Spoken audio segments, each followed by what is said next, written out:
Israel ফিলিস্তিনের এ সংঘাত আজকের নয়, বরং এ সংঘাতের শুরু আজ থেকে আরও বহু শতাব্দী আগে। বর্তমান বিশ্বে মানচিত্র দেখলে দেখা যায় ইসরায়েলি ভূখণ্ডের ভেতর ছোট দ্বিখণ্ডিত ফিলিস্তিন, যার একটি গাজা, অপরটি পশ্চিম তীর বলে পরিচিত। তবে আজ থেকে ১০০ বছর আগেও মানচিত্রে দেখা যেত এক ভিন্ন চিত্র।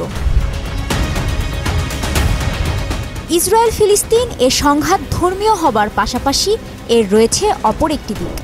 এ যুদ্ধের সূত্রপাত হতে থাকে যখন প্রথম বিশ্বযুদ্ধের সময় বেলফোর ঘোষণার অধীনে ফিলিস্তিনে ইহুদি জনগণের জন্য একটি জাতীয় আবাস প্রতিষ্ঠার প্রতিশ্রুতি দেয় ব্রিটেন।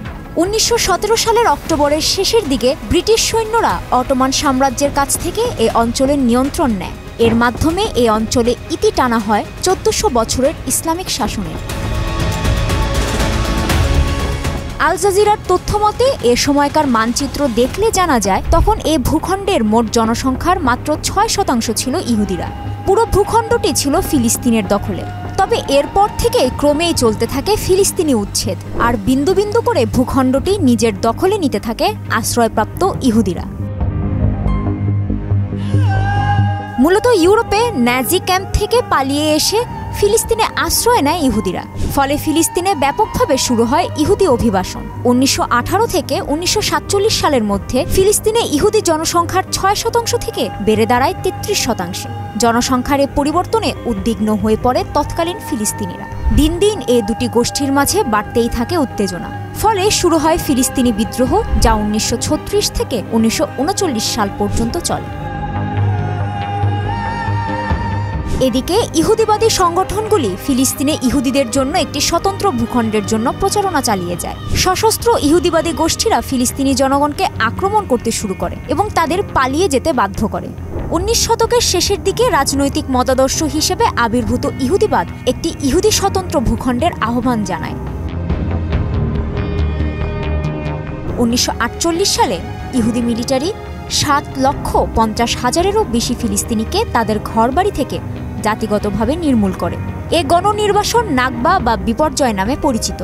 এরপর থেকে মানচিত্রের বুকে যুক্ত হয় ইসরায়েলের নাম।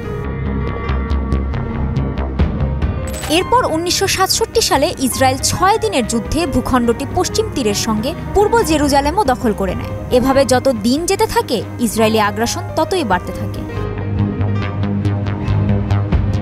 ১৯৯৩ সালে ফিলিস্তিনি নেতা ইয়াসির আরাফাত এবং ইসরায়েলি প্রধানমন্ত্রী ইৎজাক রবিন অসলো নামক চুক্তিতে স্বাক্ষর করেন। চুক্তিটির উদ্দেশ্য ছিল ৫ বছরের মধ্যে এ ভূখণ্ডে শান্তি অর্জন করা এবং এটি ছিল প্রথমবারের মতো উভয় পক্ষের একে অপরকে স্বীকৃতি দেয়া। ১৯৯৫ সালে দ্বিতীয় চুক্তিতে অধিকৃত পশ্চিম তীরকে ৩টি ভাগে বিভক্ত করা হয়: এরিয়া এ, বি এবং সি। অসলো চুক্তির পরিপ্রেক্ষিতে তৈরি ফিলিস্তিনি কর্তৃপক্ষকে ১৮% জমির উপর সীমিত শাসনের প্রস্তাব দেয়া হয়, কারণ ইসরায়েল কার্যকরভাবে পশ্চিম তীরের নিয়ন্ত্রণ নিয়েছিল। কিন্তু পরবর্তীতে এ অসলো চুক্তি ভেঙে যায়। ইসরায়েলি আগ্রাসনকে রুখতে ২০০৭ সালে সংঘবদ্ধ হয় হামাস। এরপর থেকে ইসরায়েল ও হামাসের মধ্যে চলে যুদ্ধ। ইসরায়েলি ভূখণ্ডে হামাস ব্যাপক হামলা চালায়। এর জের ধরে ফিলিস্তিনে প্রাণঘাতী হামলা চালাতে থাকে ইসরায়েল। ফিলিস্তিন দখলে নিতে থাকে ইহুদিরা। ফলে মানচিত্র থেকে মুছে যেতে থাকে ফিলিস্তিনের নাম। বর্তমানে অবশিষ্ট ২ ফিলিস্তিনি ভূখণ্ড গাজা ও পশ্চিম তীরের ব্যাপক অংশ দখলে নিয়েছে ইসরায়েল। কাজী শাহরিন, মোহনা ডিজিটাল।